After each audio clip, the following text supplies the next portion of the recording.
it gets the kind of support it does from the international donor community, people like the Gates Foundation, because it produces a lot of commodity crops. So you can say, if you want to say that commodity crops are food, you could say it produces a lot of food.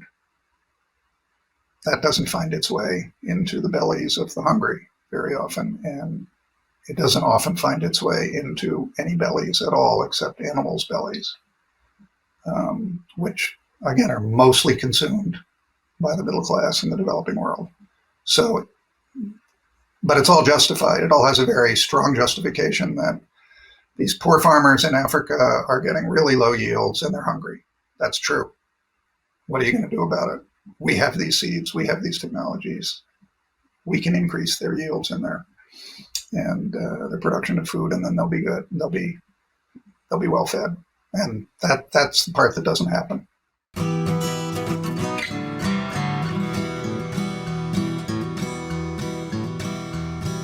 Welcome to the Real Organic Podcast. I'm Linley Dixon, co-director of the Real Organic Project. We're a grassroots, farmer-led movement with an add-on organic food label to distinguish organic crops grown in healthy soils and organic livestock raised on well-managed pasture. You just heard from Tim Wise, author of Eating Tomorrow, Agribusiness, Family Farmers, and the Battle for the Future of Food. Eating Tomorrow was published in 2019, and it's all about the green revolution and its continued impacts across the globe today.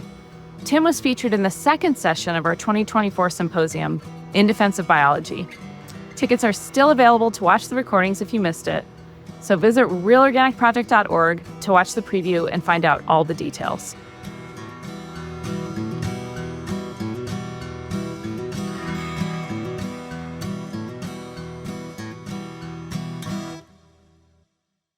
Welcome to the Real Organic Podcast. I'm very pleased today to talk with Tim Wise, whom I've only very recently met, and he's done just amazing work.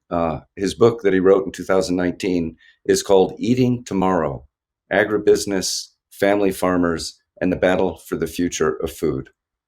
Tim does a lot of policy work. He's senior advisor at the Institute for Agriculture and Trade Policy, and he's also a senior advisor with the Small Planet Institute, where he directed the Land and Food Rights Program for 4 years. And he's a senior research fellow at Tufts University Global Development and Environment Institute. So welcome, Tim. Yeah, it's a pleasure to talk to you.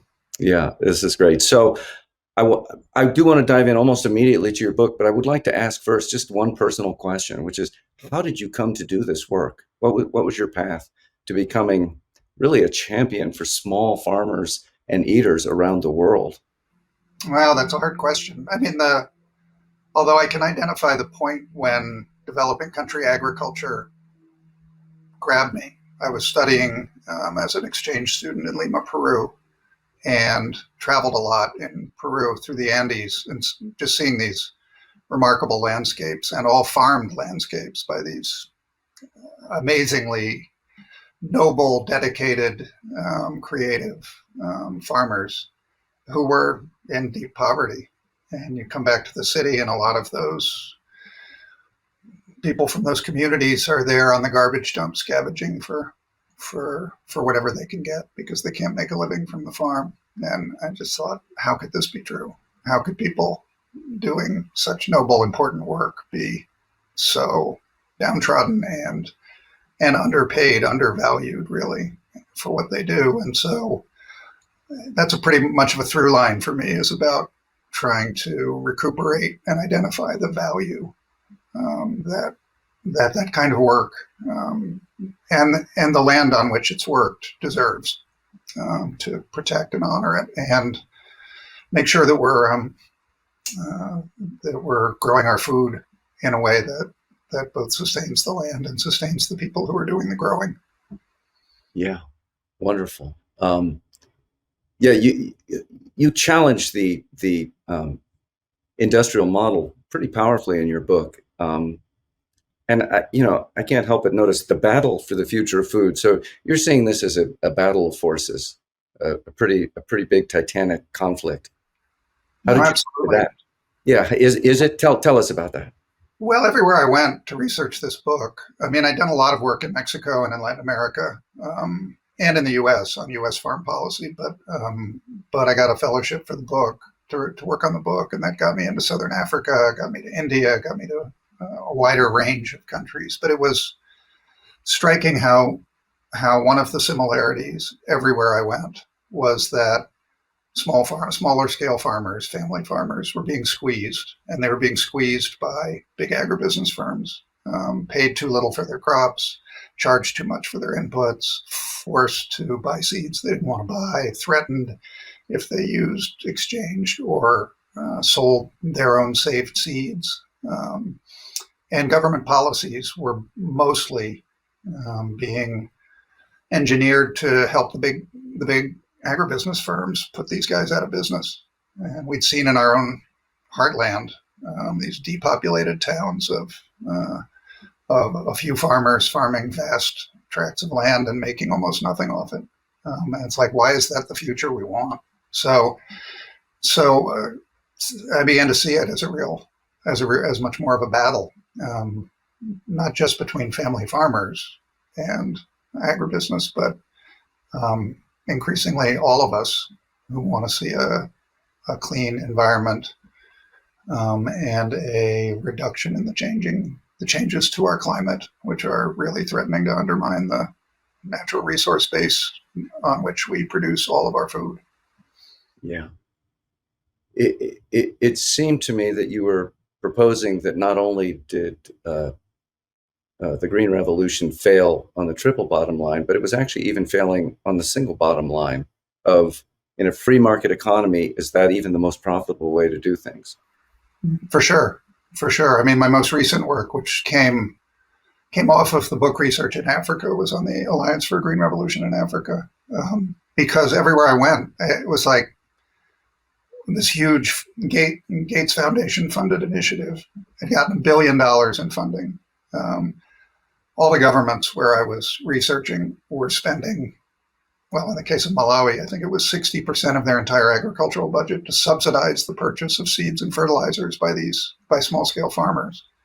The hybrid seeds and commercial synthetic fertilizers that the Green Revolution was promoting. And yet the yield increases weren't very impressive.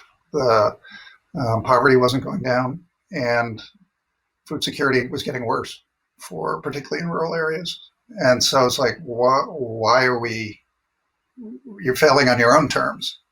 And in addition, you are depopulating the countryside. You are increasing climate change, reducing small farmers' resilience to climate change by putting them in monocrops of hybrid corn that they have to buy every year. Only grows with fertilizer, which the farmers can't afford. If the subsidy doesn't come in, they can't afford the fertilizer. They don't get just the litany of how maladaptive this model is for the realities of small scale farming in Africa is just too long to go into. And yet the money just keeps flowing for it. Okay, so let's step back just for a minute. Green Revolution. So when I was a young person, this was presented as a good thing, as America trying to do a good thing for the world. And Norman Borlaug got the Nobel Peace Prize. What were the roots of the Green Revolution? What was its name even coming from? Yeah. How did this work? Was it always? There are so many myths around the Green Revolution that it was impressive traveling through Iowa, which is the birthplace of Norman Borlaug, the crop breeder, indefatigable top crop breeder who developed the dwarf wheat variety that became the engine for fertilizer intensive farming of wheat, notably in India, where he gets the Nobel Prize for having saved millions of lives because they were facing famine.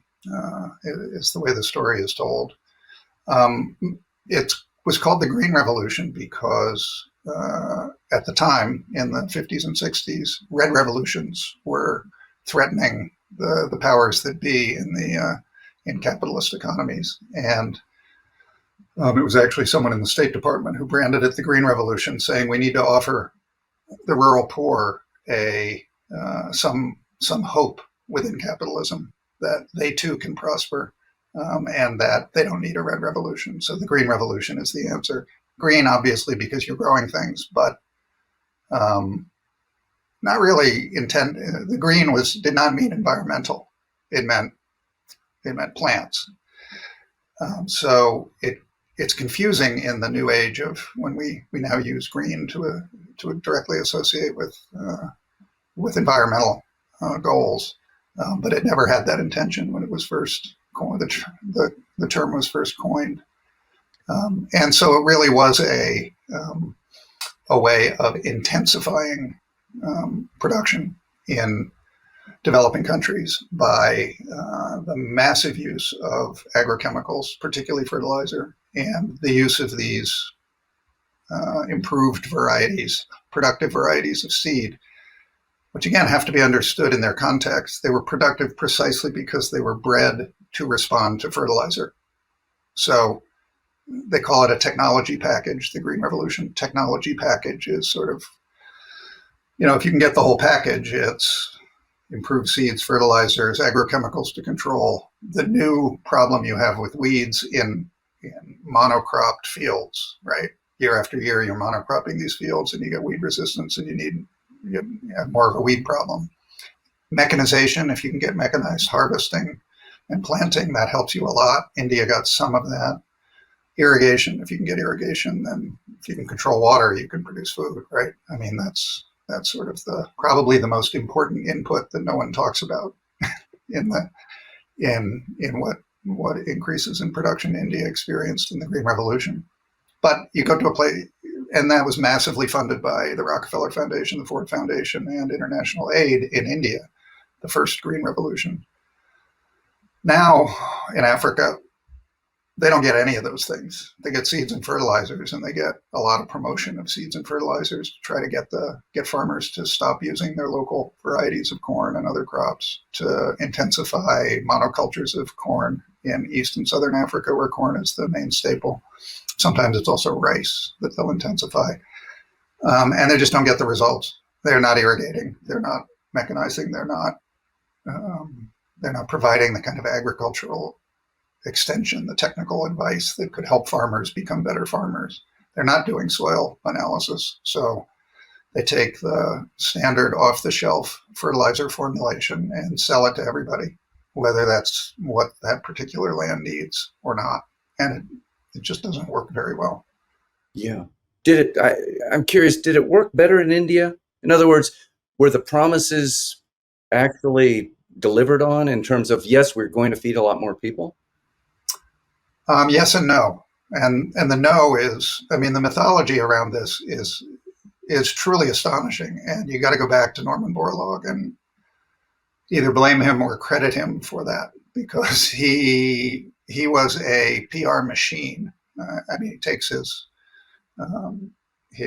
Nobel Prize and founds the World Food Prize in Des Moines, Iowa, annual event. They give it to a big promotional thing about every year. Now, the State Department hosts the announcement of who the next World Food Prize winner will be. And it all fed this big, we're feeding the world mantra with our Green Revolution technology. In India, some very interesting histories have come out in the last, probably, I guess it's 10 years. And it took historians rather than agronomists to uncover some of this stuff. But the realities are so much worse than they're purported to be. I mean, one is that Borlaug, because he's Borlaug and a crop breeder, sells the key innovation, his seed. And all of the evidence says seed technology was not what increased yields to the extent yields increased. It was one of the factors. Fertilizer, massive fertilizer expansion, but only in the zone where they invested it. They couldn't do it in all of India, so it was in the wheat producing zone, in an area where they also installed irrigation. So people say irrigation, you put irrigation, a lot of fertilizer, and you can grow a lot of wheat and corn and rice. So what they did was increase the amount of wheat and corn and rice. In India, mainly wheat and rice. But when you look at the total food production, the yields grew slower in the decade after the Green Revolution than they did in the decade before. That's astonishing, right? With this massive investment. And the explanation for that is that if you look at a larger basket of crops, if all the money is going to one or two crops, it's not going to the others. Farmers are being encouraged to push their land off of these other crops like lentils and healthy crops that are really important for food security.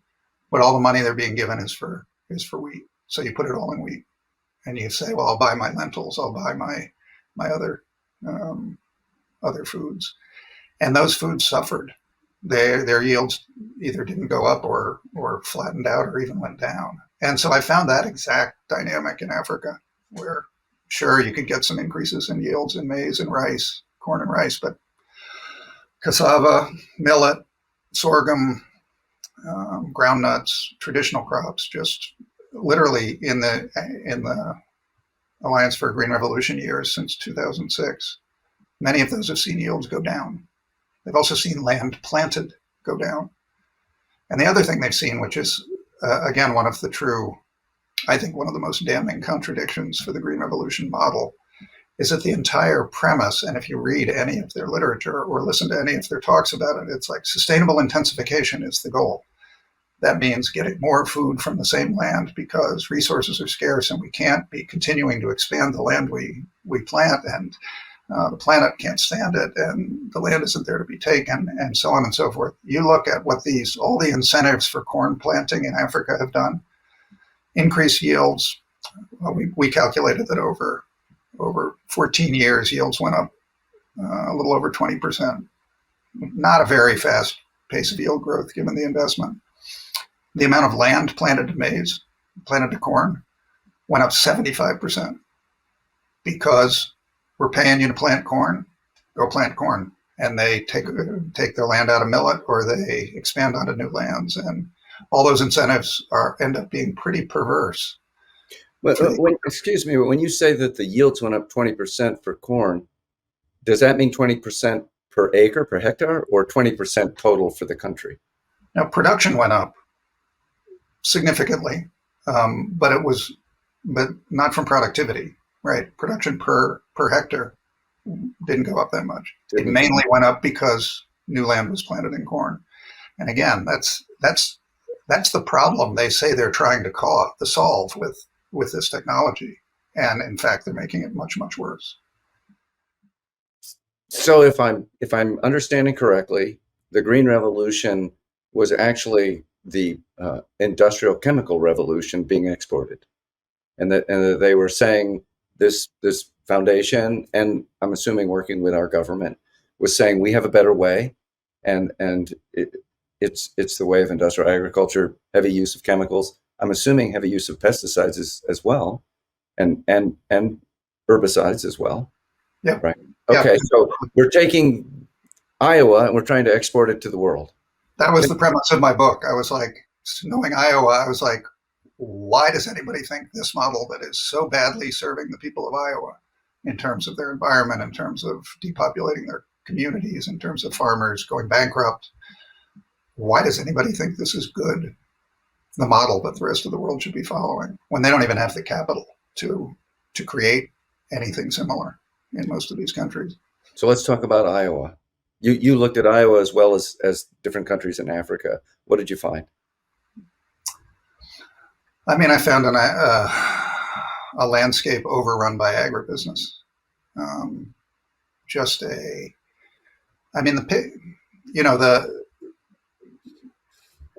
What you see literally when you go to Iowa is just vast expanses of corn and soybean fields.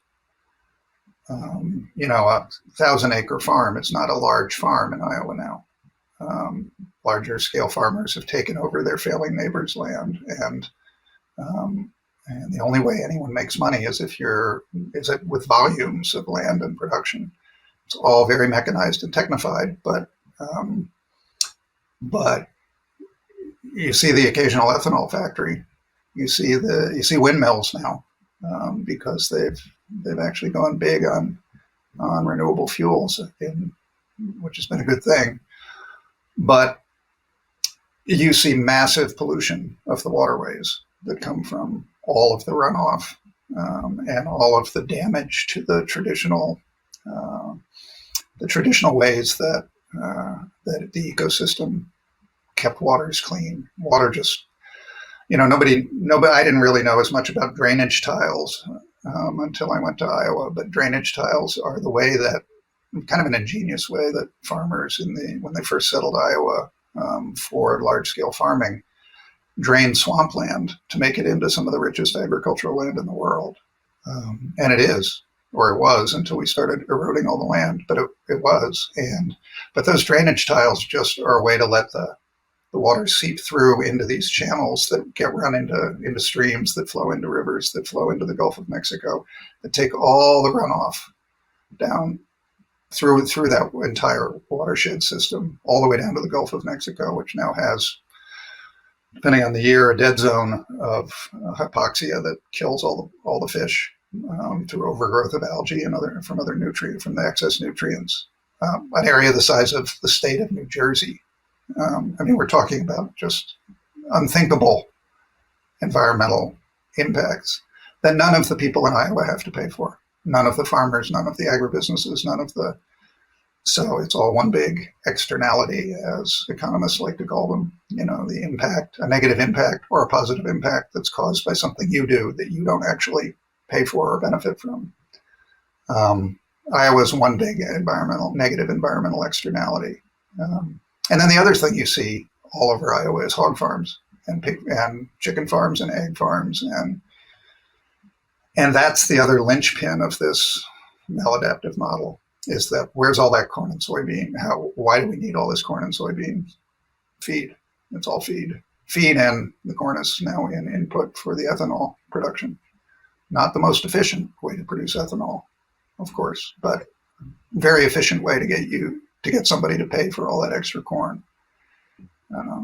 So you have these really destructive, environmentally destructive, confined animal feeding operations that we now call factory farms with, I don't know what the number is now. I think when I closed out my research for the book, Iowa had 8 times as many hogs as people in the state.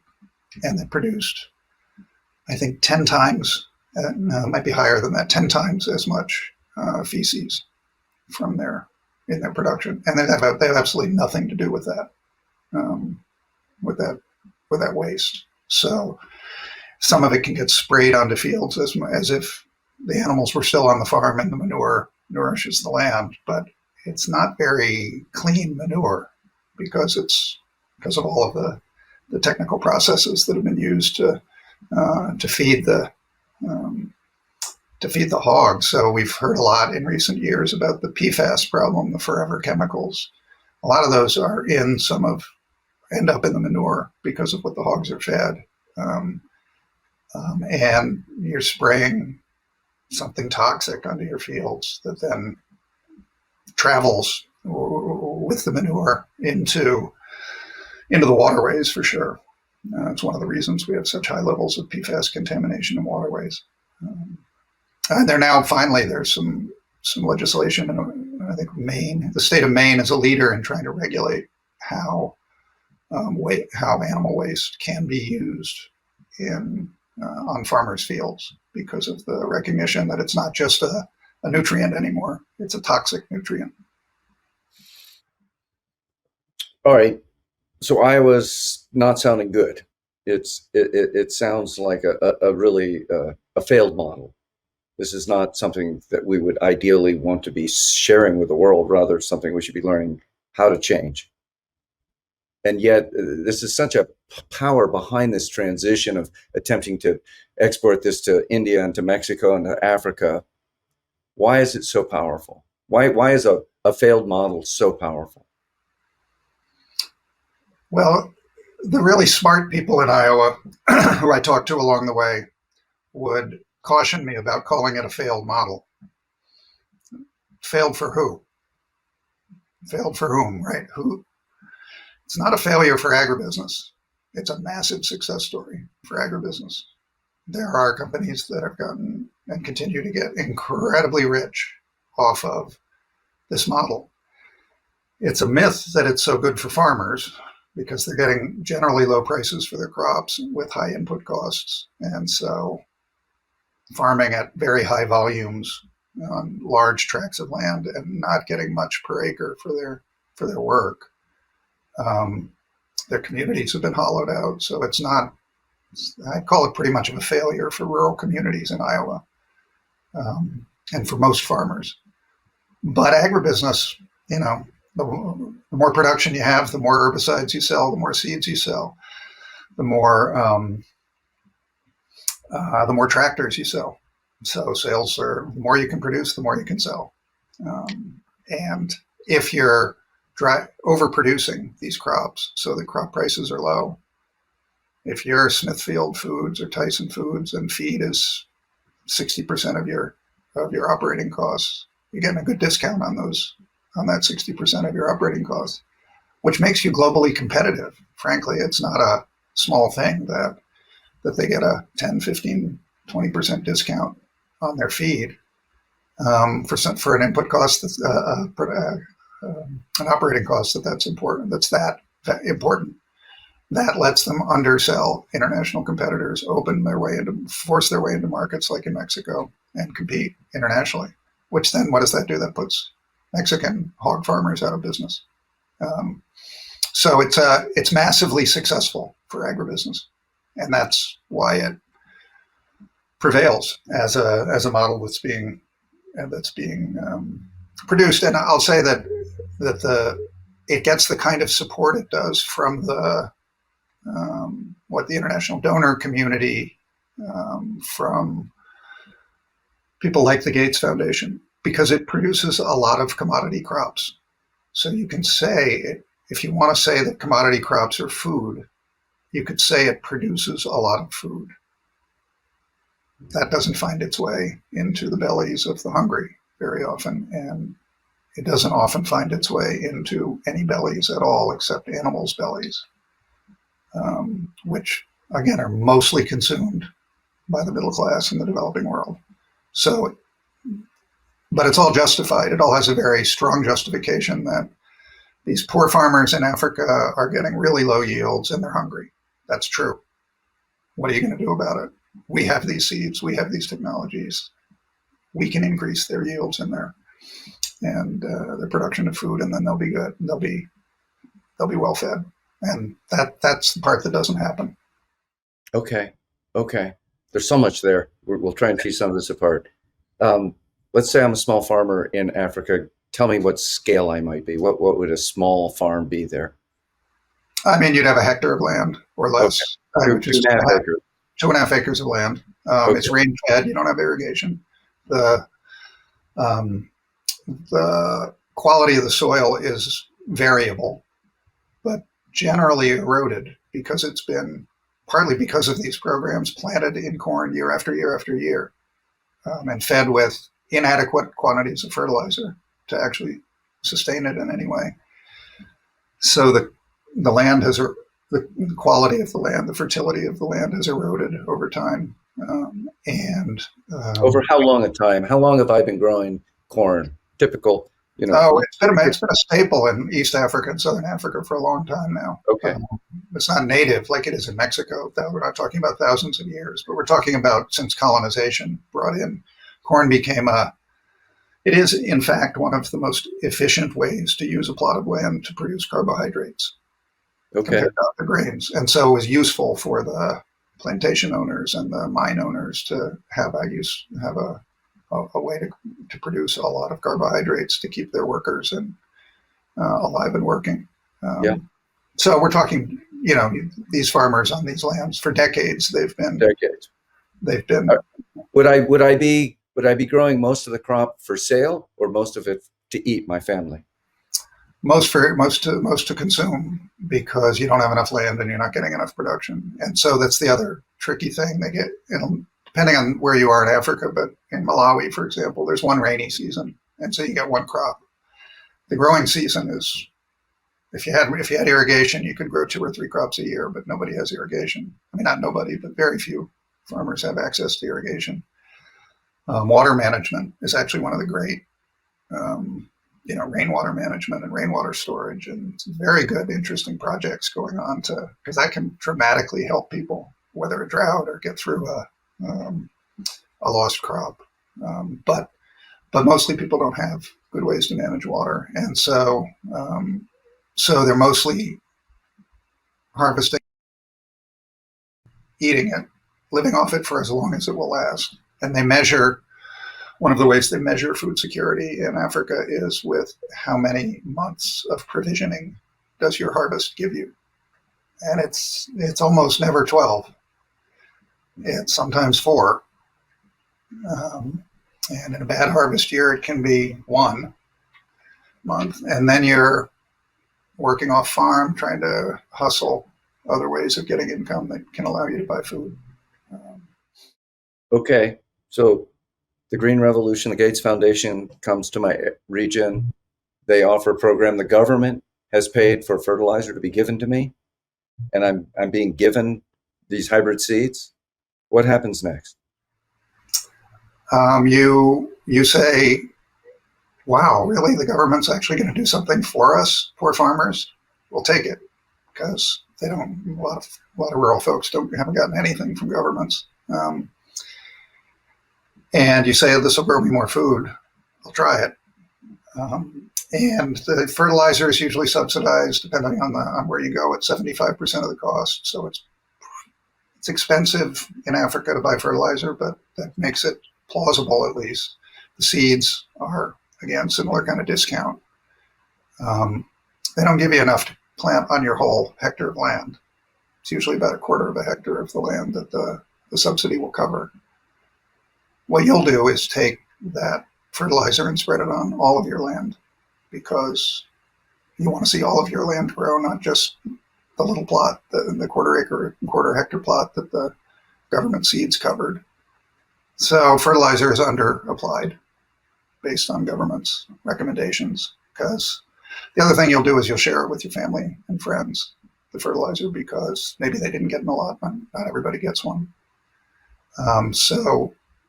So all of the conditions are what the industry would call suboptimal for success, for high yield agriculture. And so the yields aren't good. And so people did basic cost benefit accounting on a typical Malawian smallholder family. And they said that they found that without the subsidies, they weren't getting much of a yield, but let's assume they could sell that extra yield, the extra amount they produced on the market. They make $74 on the market selling that corn. The inputs alone cost them $207 without the subsidies. And the subsidies usually didn't kick in to cover all of that extra cost. So where's the benefit in this? Yields would have to be at least 3 times as high, and they'd have to be able to sell it at a decent price on the market, and neither of those is prevailing. So as soon as the subsidies stop, they stop using the seeds. I mean, some keep using the seeds, and some keep trying to buy fertilizer. But when the subsidies run out, and the governments can't afford them, I mean, they can't afford to do this year after year. The whole idea of the Green Revolution was that you stimulate this jump in agricultural productivity. The new income you're getting from those increased yields pays for your future productivity increases and investments in your land. And so if you're not getting that initial burst in productivity sufficient to sustain that sort of upward developmental cycle, the virtuous circle of development, that you get keep feeding money into the land, keep getting higher productivity, keep feeding money into the land, and suddenly you can buy a little more land and you're a successful farmer. Very rare that happens because of the poor yields and poor markets. So you've looked at the studies. In Africa, the Gates Foundation basically took over for the Rockefeller Foundation in terms of being the champions, the philanthropic champions of this. Was the USDA or USAID or something still involved? So this is also a government program? Yeah. I mean, the 3, Rockefeller Foundation stayed in. The Ford Foundation backed out. And there's a lot of interesting historical archival information about the Ford Foundation recognizing that this was a really losing proposition in India, that it wasn't working in India. And yeah, I mean, the archival stuff is for the history buffs out there who really are incensed by the kind of mythology of the Green Revolution. I have some stuff I reference in the book and in other stuff I've written, but one of the things they found in India was that India had very good agronomists. They were starting to get pretty good yields, even in wheat and some of the crops that Borlaug. And so when they did a bunch of test plots, they tested Indian wheat varieties alongside Borlaug's wheat varieties. And one of the things they tested them for was what's going to produce the most given the amount of fertilizer we have access to. And one of the things they found was that their varieties would do better if you spread the fertilizer more thinly among their varieties. Borlaug's would do better if you gave it all the fertilizer. In the net aggregate, you could grow a whole lot more food, spreading the fertilizer more widely to Indian varieties. But this was a Borlaug project. This was the Borlaug demonstration model. We're going to grow high yield wheat in India, and they're going to get all the fertilizer. So just, again, the core myth of the Green Revolution just evaporates. The seeds were the solution, and there was no alternative. It was only this brilliant invention that allowed it to happen. Tim, I have to ask, and maybe this isn't something that you can answer, but there's another kind of green involved in all this, and that's money. And these are the most powerful companies in the world, I would say, who are profiting if this were to succeed. This is the export of our industrial agriculture to the whole world. Were these companies involved in this actively as participants? And do you think that there was anything on the part of the government in terms of, what's good for General Motors is good for the USA, that kind of mindset?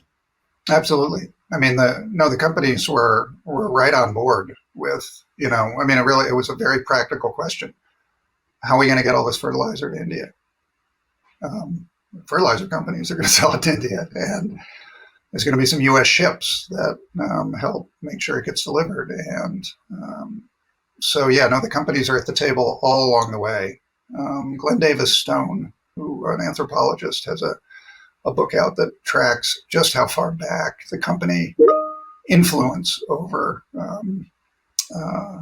agricultural policies in the U.S. goes, and it's way, way back in fertilizers and seeds and in the core agribusiness industries, and then the U.S. government very much was at the beck and call of this, capitalist development experiment or development initiative that had the promotion of large-scale, powerful multinational corporations at its core, and that remains true today everywhere. But the U.S. U.S. government is very active and actively involved in promoting the, now we refer to it as public-private partnerships, right? Government investments with leaving lots of space and support for private sector initiatives, which is private investment, which is private profit taking as well. So this is a way of the government putting a finger on the scale, and meaning your tax dollars and my tax dollars being used to not actually make this be a free market enterprise. That is true, and you see that in a whole lot of ways, in a whole lot of parts of the country. I mean, I don't think I answered your question about the Alliance for a Green Revolution in Africa and its financing.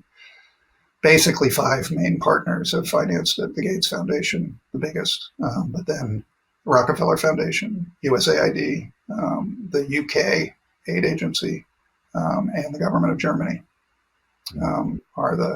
so it's a classic philanthropic and government initiative.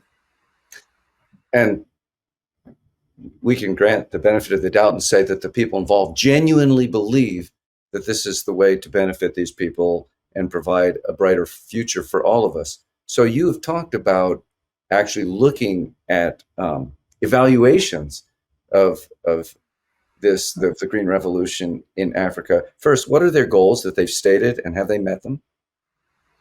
Their goals I mean, I had an interesting argument with in a briefing that we did with people at USAID in the Feed the Future program, the people who fund and continue to support the Alliance for Green Revolution in Africa, because um, I was trying to argue to them that I actually appreciated that their goals were so ambitious.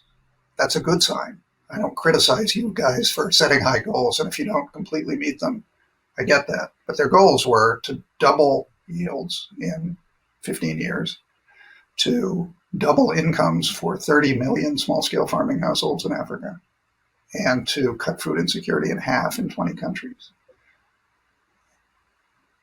Nowhere near any of those. I mean, food insecurity increased by 31% in the time period we looked at, not going down by half. So that's the bottom line, which is like, if this is all about feeding the world, you are abjectly failing to do that. But there was no way that poverty didn't go down, and particularly in rural areas. And like I said, yield increases were only visible at relatively low levels in the chosen crops, like rice and maize, but decreasing yields in other crops. So I created something I called the Staple Yield Index, which was just sort of a basket of crops that are grown widely in some of these countries. And in 14 years, there was an 18% increase in yields. That is a pathetically low rate of yield increase for any agricultural investment enterprise, and one that doesn't come anywhere near to keeping pace with population growth, which is how you gauge whether are we getting more food for people. It's like, no, we are falling way behind. Just the new mouths there are to feed, never mind feeding the ones that are there better. You said in one of your pieces that there are 1 billion people who face genuine hunger in the world, which is, I have to say, as a well-fed American, something I can barely wrap my head around, that there are 1 billion hungry people in the world. Is hunger the same thing as food insecurity? What does that mean to you? Well, there are a lot of different definitions that have been, I mean, in a good way. We used to have a really kind of, I think, unsophisticated understanding of how people suffer from a lack of access to enough food. The Food and Agriculture Organization of the UN now has a much more sophisticated set of measures. They come out with a report every year. It's called the State of Food Insecurity and Nutrition in the World. And they just came out with their new one in July. They measure a variety of things. They measure what they call the undernourishment. And undernourishment is a very carefully calculated thing for country by country, region by region. Depends on how good the data is, but it's measuring people who have chronic lack of access to adequate food for a year. So you're talking about not just episodic food insecurity, but chronic food insecurity. And that's the number that gets quoted the most as the hunger number. And that's been hovering around 800 million. And it's been going up in the last 6 years after slowly going down worldwide. But that's not the only measure. They now measure a polling-based, survey-based measure of severe food insecurity, people reporting that they don't have enough food. And that number is higher than that 800 million. They also include in that moderate food insecurity, so not as severe. And the numbers of suffering moderate or severe food insecurity, you're talking about 2 billion people in the world that don't have reliable access to nutritious food. They add another measure, which is who has the access to or the resources to purchase a nutritious diet. And that bumps the number up to about 3 million people who don't have an adequate income to purchase or grow a nutritious diet. So that is trying to get at the obesity problem, right, and the malnutrition as opposed to undernutrition problem. So it's a much more sophisticated basket of measures that are used. It paints a damning picture. And part of the picture that's the most worrisome is that it's all going in the wrong direction. Right. in most countries, in a lot of in the developing world as a whole, in the U.S. as a whole. We're not doing well here. I mean, that's the other piece of the Iowa story is you got massive food insecurity in Iowa, where they're supposedly feeding the world. Nothing right about that. They're not even successfully feeding Iowa. No, no. I mean, because feeding Iowa means that you have people who are not in poverty, who can afford food if they're not growing it, and that's the people working for Tyson Foods and not making enough money to buy a decent diet.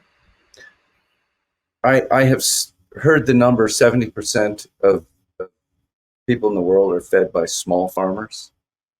Does that sound like an accurate number? Yeah, there's a lot of debate about sort of how you go about determining what Right.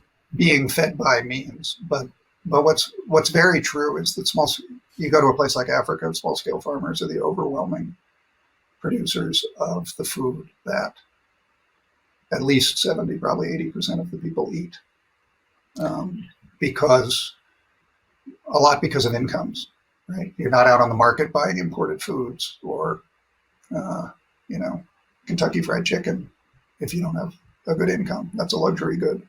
Yeah. So you're buying in local markets, and the local markets are being fed by local farmers. So do you think that when the Green Revolution package comes to town and the economy is transformed to some degree, and how a lot of the farmland is used has changed and who is farming it, what's the impact on the community? Yeah, I'd have a hard time generalizing about that one because I think it varies a lot. A lot has to do with land rights, like what rights the people who were on the land before that have to their land. If they can be dispossessed, they will be dispossessed because the logic of the Green Revolution calls for larger scale production. And so any farmer that's more successful will take over the land of the failing farmers next door, as happened in the US. And you'll get this increasing size of farms. And those people who are, what they'd like to tell you is that, oh, well, those people who had to sell their farms have jobs working on the big farmer's farm. It's a capital intensive model. So if it's successful, it is not hiring a lot of people. And so that's who swells the slums of Nairobi, is people displaced from farms. It's also who comes across our southern border from Central America and elsewhere, because it's not a viable living back home. Francis Moore-Lepay has said that hunger is not caused by a lack of food, and you've quoted that. Could you explain that? That seems powerful, but perhaps confusing. Yeah. It was such a. I mean, you have to really appreciate that she said that 50 years ago. Her Diet for a Small Planet came out. They just did a 50th anniversary edition of it, which was great to see. And I was glad to see that it got as much attention as it did because, she has her hands up in the air saying, I wrote about this 50 years ago, and why hasn't anybody done anything about it? Why has nothing changed? It's not that nothing's changed, but not much has changed.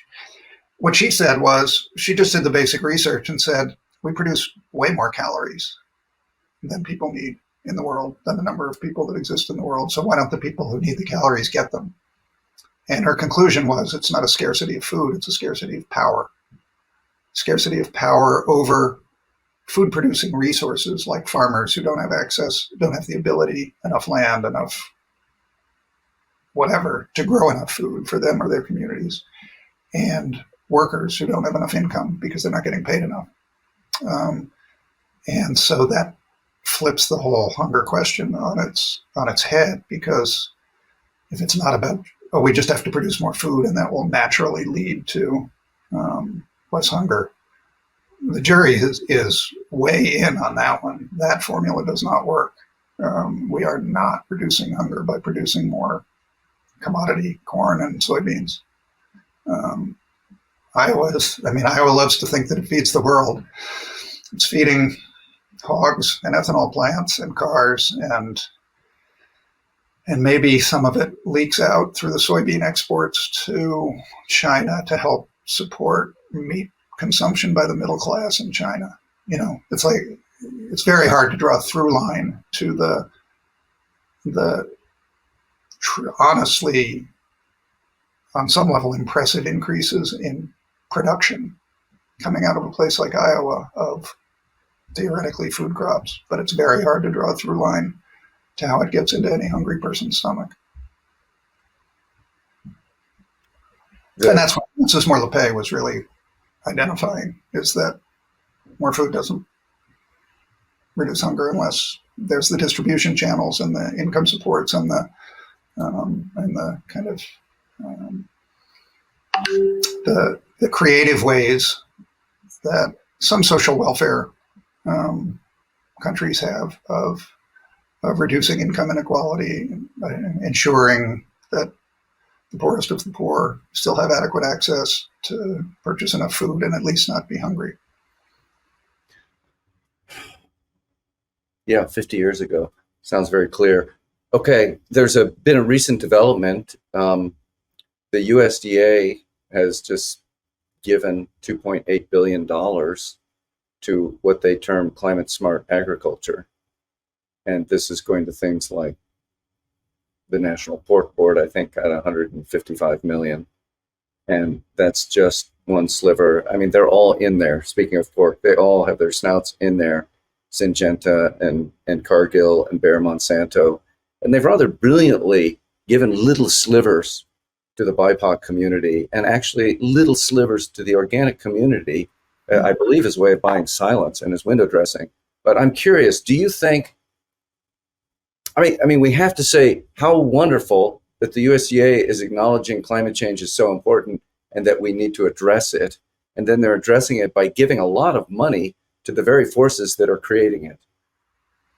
Do you see a silver lining here? Is this a step in the right direction, part of a positive change? Or do you see this as actually taking away the energy that we needed to create real change?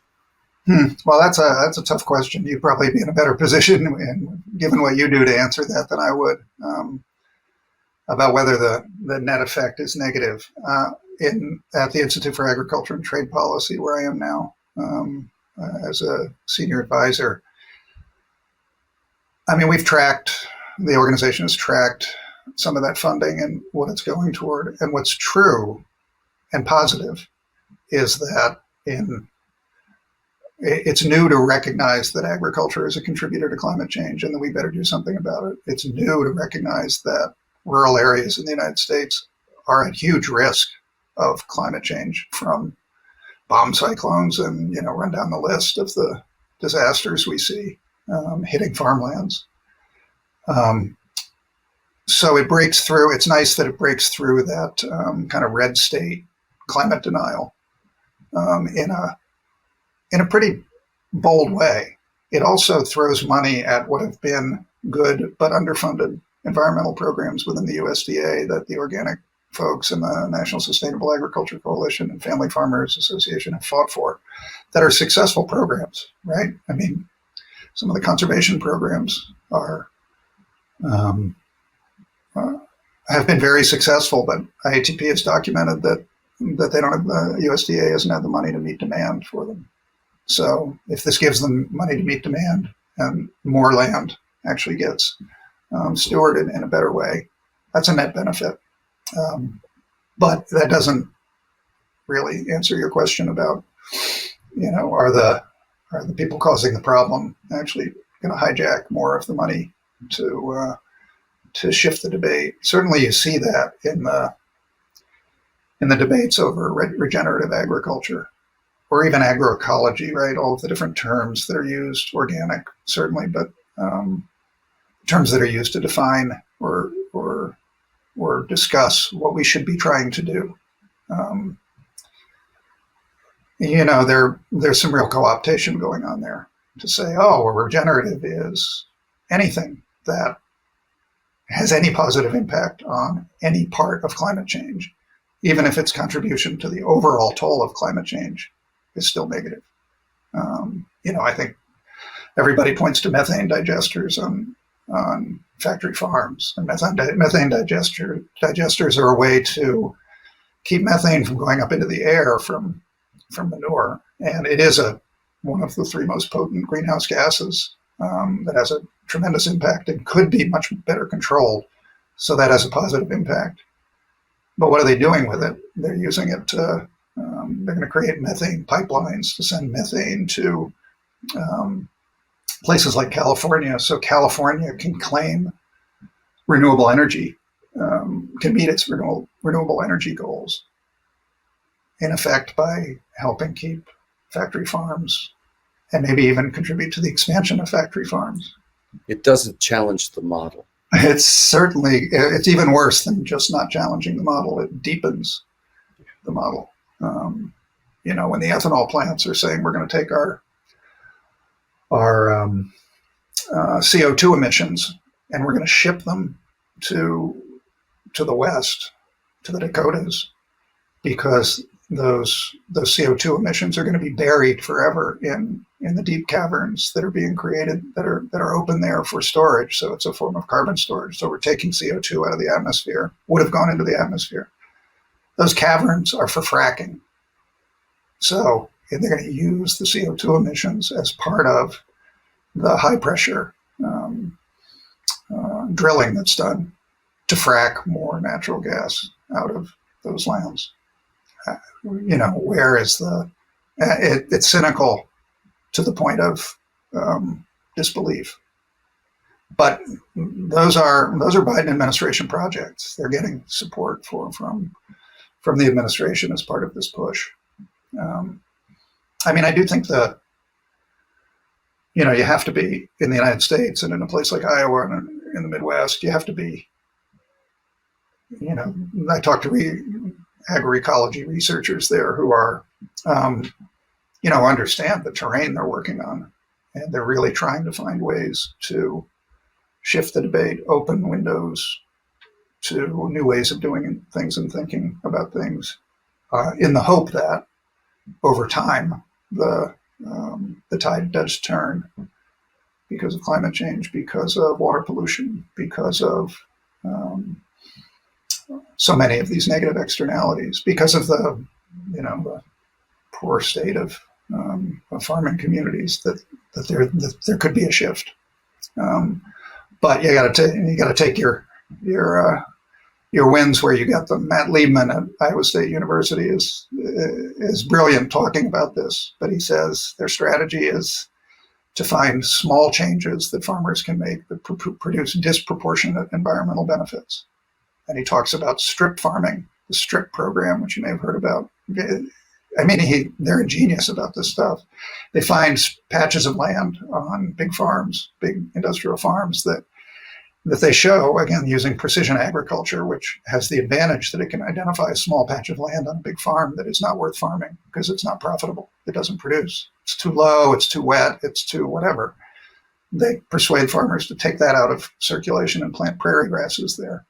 And the prairie grasses have a disproportionate impact on habitat restoration, on water filtration, on reducing runoff, on all kinds of environmental benefits. And I think I read that they won a MacArthur grant to expand it because it was so successful, given in effect how little you were asking a farmer to do. Yeah. And it benefited the farmer. The farmer saw their soil fertility go up and their costs go down. It's like, yeah, they don't have to be environmentalists to say, yes, I want to do that. This is a big question. And, Rodale is doing a project with Cargill, to take a block of land organic, and you go, God, that's great, right? But I have a question, which is that can we possibly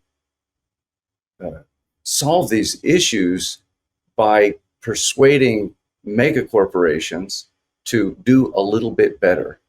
And it's sort of like saying we got a buggy whip factory and they've just invented, the Model T, and so our business is threatened. Can we cut labor by 2%? And I think that the problem is more profound than that. And I think you think the problem is more profound than that too. As you say, we're talking about the battle for the future of food. So, Tim, we've talked about a lot of grim stuff here. Let's talk a little bit about hope. Let's talk a little bit about some solutions that you see. You just mentioned agroecology. I think most people who listen to this won't know what that means. That's something that is well known in many developing countries. It's a peasant movement, but it's not very well known here outside of academia. So what does agroecology mean? I mean, agroecology means farming with nature, not against it. You're not trying to overcome nature. You're trying to take advantage of and work within the ecology within which you're farming to maximize its long-term productivity and viability. Sounds like real organic. It is. It is a lot. My question, I think a lot of these names go by. I mean, I think a lot of terms become interchangeable at the sort of high end of practice, right? Yes. Like where regenerative, the best regenerative projects are truly, in a way they claim, and some of them are even more positive because they're regenerating land, right? That's the whole idea. We have to call it real regenerative now. That's right. I mean, the worst of them, though, is actually where you started, which is climate smart agriculture. Because climate smart agriculture is just a list. There's no system to it. Agroecology really is a science. Organic has standards. Regenerative has measures where are we regenerating the fertility of the land and the ecosystem. Climate smart agriculture is a checklist of things that might do something good for the environment, for climate change, either adaptation or mitigation. And some are right on the list of like what you want to do. And a lot of them are just ridiculous. It's climate smart agriculture if you set aside your land for conservation. But if you only set it aside for 5 years and then you plow it back up, all the carbon you've sequestered is going straight back up into the air. So it's like, that's meaningless unless you do something like you're saying that goes beyond just let farmers do what they want and what they feel like. And you've got to make it. I saw that there was a proposal to make any meaningful set aside like that or conservation land a 30-year contract, because anything else is paying people effectively to do something they can renege on at any point, anytime they want to. And it doesn't give you the benefit. But I mean, your question about where the hope is, I mean, the hope is all over the world. I'm telling you, like I saw it everywhere I went, including Iowa. I mean, there's some amazing stuff, like Matt Liebman's stuff is incredible in Iowa. I mean, he has this great experimental farm project that has been going for, it's got to be 15 years now, more maybe, where he takes the standard corn soy rotation of a farm in Iowa, and he does things to it to try different treatments in the scientific term, meaning different changes. And one of them, he just added a third rotation of grasses, of alfalfa, for fodder or for, it could be actually for cellulosic ethanol if there were an industry that would buy it. And that change alone, I'm not making these numbers up, they've published this in academic journals, that decreased fertilizer use on that farm by more than 80%, decreased herbicide use by 97%, eliminated runoff of pollutants, eliminated soil erosion, and maintained the profitability of the farm. So I say to him, Matt, this is a win-win-win. It's like farmers must be using this all over Iowa. And he says, I couldn't have created a program better designed to impact agribusiness interests in the state of Iowa negatively. Because think about it. Sell less fertilizer. Koch Industries isn't going to be happy about that. Sell less herbicides. Monsanto's not going to do that. Cost of the actual price of corn and soybeans might go up a little bit because you're producing a little less of it because of the third rotation. Smithfield and Tyson don't want more expensive feed. ADM doesn't want more expensive corn for its ethanol plants. It was kind of a non-starter in spite of its obvious viability. And it's a non-starter because it's very hard for any individual farmer to just do it. You need a market for those grasses. So he's like, Iowa used to have cattle. We had really good cattle. And so one of the ideas is to try to see about ways of re-stimulating cattle, bringing animals back onto the farm instead of taking them off. So you get hopeful. I mean, there it is in Iowa. You have this hopeful model. All over Africa, I saw farmers practicing what they called agroecology, and was multi-crop farming, not monocultures of maize. They identified productive types of local seeds that weren't hybrids, so they didn't need to make farmers buy them every year. They didn't depend on external purchases of fertilizer to grow well. They grew well in multi-cropped with other food crops, and they were way more successful than their neighbors at regenerating the land, keeping the fertility up, or restoring fertility. There's a guy named Roland Bunch who's a U.S.-born agronomist who's just a campaigner on some of this stuff, and he's got a project. He's based in Malawi now, where he calls it green manure cover cropping, which is a little bit of I find it to be a little bit misleading, because in Africa, what it is he's going to small-scale farmers who grow corn and saying, if you intercrop with this particular leguminous variety that we've identified as being native to your area and useful to you, you can triple your yields of maize while getting an additional crop at no additional cost to you. That's win-win-win, and way surpasses the goals that the Alliance for Green Revolution in Africa has set for itself of doubling yields. It's getting triple yields in 5 years. And he says you just watch the carbon content of the soil increase as the intercropping and the nitrogen fixation takes hold. And it's now operating, he says, on 5 million farmers in Africa are using that system. So quiet revolutions, right? That don't get the big money. So why don't they get the big money? What's wrong with these philanthropists anyway? I mean, good heavens. If you want to change the world for the positive, and you see these working models that are win, win, win, and in all the people who are losing in Iowa, you left out all of us from the climate, which is 5% of the world's carbon footprint is nitrogen fertilizer, chemical fertilizer. So what's going on? They're not stupid people. Well, I said it before, win, win, win for whom? Not for the big companies. Roland Bunch's model doesn't give anyone more money except the farmer. Nobody gets to sell anything. Maybe the harvests will be bigger, so you'll need more harvesting equipment. You'll need better roads because they'll be producing more and you want to get it to market.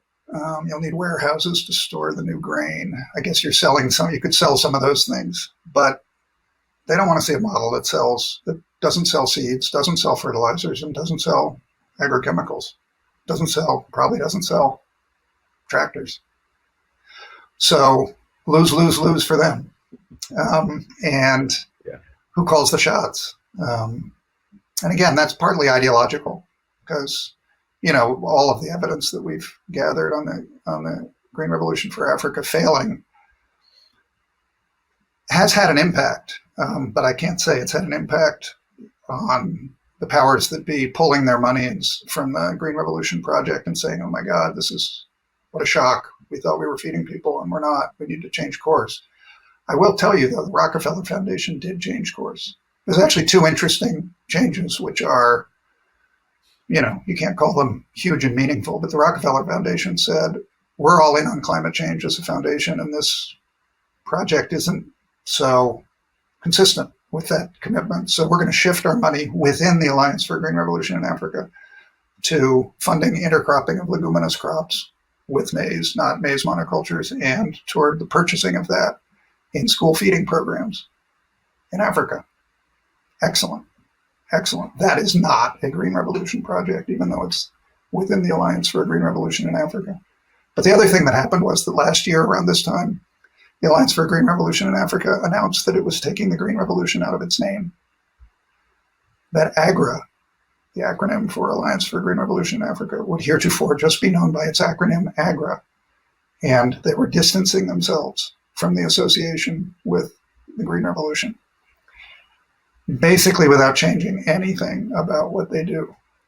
But interesting, because we started this whole conversation talking about the hold that the myth of the Green Revolution has over all of us, all of these societies. And we just punctured that with a lot of this research and campaigning by African groups saying this is not serving our needs and this is failing. And somehow they woke up and said, ooh, maybe we need to distance ourselves from this. So maybe that, is a sign that there starts to be some chinks in the armor of the Green Revolution and some potential openings for more effective activities. But at the grassroots level, at the farmer level, they're doing it. I saw amazing projects everywhere I went that are really, farmers unions and farmer associations, a nutrition project in Malawi with a sort of initiated by a nutrition program at the local university to increase diet diversity by increasing crop diversity. They found this, identified a really nutritious vitamin A rich, bright orange variety of native corn that was being grown in the region, replicated it, reproduced it, purified it, tested it. Yes, very high in available vitamin A, grows well without fertilizer, grows well without intercrop with other crops. I started a whole agroecology program in this community. Massive success, like nutritional benefits for the community off the charts. Farmers kind of broken off from their dependence on these subsidies for seeds and fertilizers. They use them or they don't. They don't need them. And again, it's like there's a low cost resource, a low cost strategy that a government could adopt and scale up. And instead, the government of Malawi designs a seed bill that was literally written by a former Monsanto employee that would make it illegal for that community to sell the seeds of its bright orange corn to development agencies who want to buy it. Make it illegal to sell it because it's not certified by the government. And anything that's not certified, and I'm not making this up, they were saying you wouldn't even be able to call it seed. You could only call it grain. And farmers are like, wait a minute, we've been growing this for generations. You're going to tell me it's not a seed? Farmers actually did. There was a little uproar about all that, and they got some of the worst provisions of that seed bill taken out so they can continue to sell and exchange and develop this. But that's how bad it is. Flip side, though, I'm doing a lot of work in Mexico, where there's a government that's committed to improving the quality of corn farming in Mexico. Quality of the corn, favoring native corn, favoring domestic corn, reducing imports, reducing the use of GMOs, of GM corn in tortillas. In Mexico, they banned the use of GM corn in tortillas. Again, I worked in Mexico for 30 years, and the pilot projects that were ignored by governments in Mexico for those 30 years are the basis of the massive expansion of agroecological training, transforming a lot of the ways that these programs, huge agroforestry program, massive agroforestry program that I know the guy at the National Research Institute who developed it, who had these 3 experimental plots around the country and was getting great results and nobody was paying any attention to them. And suddenly a government comes in that cares, wants to do cost-effective things that help poor farmers, and boom, it's being done on, I forget how many millions of trees they've now planted on farmers' lands to increase soil fertility, but game changer. Fantastic. So things can happen. Things can happen. One last question. There's so much more we could talk about, but one last question. EU has the Farm to Fork initiative, and it's pretty aspirational. We're talking about reducing chemical inputs to agriculture in the EU by 50%, increasing their certified organic agricultural land to 25% of their agricultural land. This is a true revolution. This is a green revolution. So Vilsack has basically declared war on this program. Right. Do you see this as a hopeful sign, or do you think that they will just be drowned out by the efforts of the USDA? No, I mean, one of the good pieces of news about global policies like this is the U.S. doesn't have the same influence it used to. The U.S. doesn't, USAID, USDA doesn't call all the shots anymore. They have enormous influence, and the companies obviously have enormous influence too. But it's not the same world in that sense. And you can have an entire state of India that declares that it's going for zero budget natural farming, and another state that says we're going full on organic within 5 years. And it's like, oh, okay. There's not the same level of power and control. I do think the insidious piece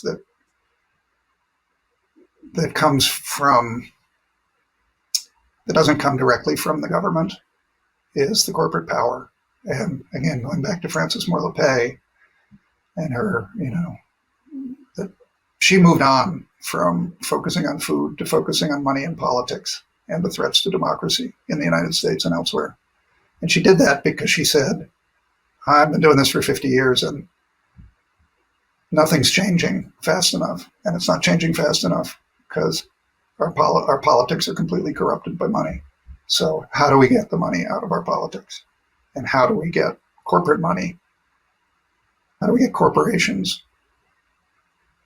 back to a point where they're not calling the shots on what our society does and doesn't decide to take seriously and do? And I think that's correct. That's an enormous challenge in a place like the United States. But we are such an outlier in terms of how much we allow corporations and the rich generally to control our politics.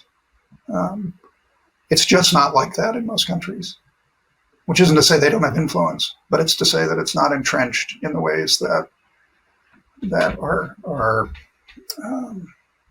high rent politics is entrenched. And in that sense, I don't know about the EU and its Farm to Fork program and whether they can hold out. I mean, they have on a lot of other things, on some other things, chemicals policies. The reality is that the health outcomes for the United States of its diet are terrible. And we all suffer for that. And more information comes out about just how maladaptive our diets are to our society and how much they harm us. That starts to wake people up too. So there's a lot of opportunities for wake-up calls, and it's got to somehow overcome the power of big corporations to drown it out or silence it or ignore it. Yeah. Tim Wise, thank you for being one of those people riding through, calling out the alarm and calling out the solutions. I in the short week that I've been reading and listening to you, I've learned a lot. So thank you very much. Yeah, it was my pleasure. Really a pleasure to talk to you. All right.